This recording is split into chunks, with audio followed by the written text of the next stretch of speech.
पाकिस्तान में 29 रोजे होंगे या 30, महकमा मौसमियात ने पेशगोई कर दी। रमज़ान का आगाज हो गया, अब बारी है ईद की तैयारियां करने की। पाकिस्तान में आवाम किस दिन ईद उल फितर मनाएंगे? इस साल 29 रोजे होंगे या 30, महकमा मौसमियात ने पेशगोई कर दी। चांद की रवियत के हतमी ऐलान का इख्तियार मरकजी रवियत हलाल कमेटी के पास होगा, इसलिए फाइनल तारीख का इंतजार तो करना ही पड़ेगा। रमजान मुबारक का मुकद्दस महीना चल रहा है। अब सब तैयारियों के लिए इस बात का हिसाब लगा रहे हैं कि आया मुतवक्के ईद कब तक आ सकती है। मौसम का हाल बताने वालों ने शहरियों की मुश्किल भी किसी हद तक हल कर दी। महकमा मौसमियात का कहना है कि इस साल 29वें रोजे को शवाल का चांद नजर आने का कोई इम्कान नहीं और इस साल रमजान मुबारक के 30 रोजे होंगे।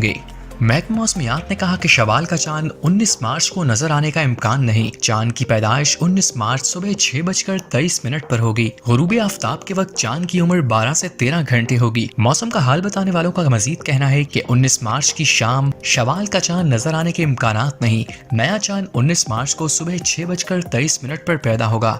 महकमा मौसमियात ने कहा कि चांद की उम्र 12 से 13 घंटे होगी। रवियत के लिए मौजू नहीं, हतमी ऐलान का इख्तियार मरकजी रवियत हलाल कमेटी के पास होगा।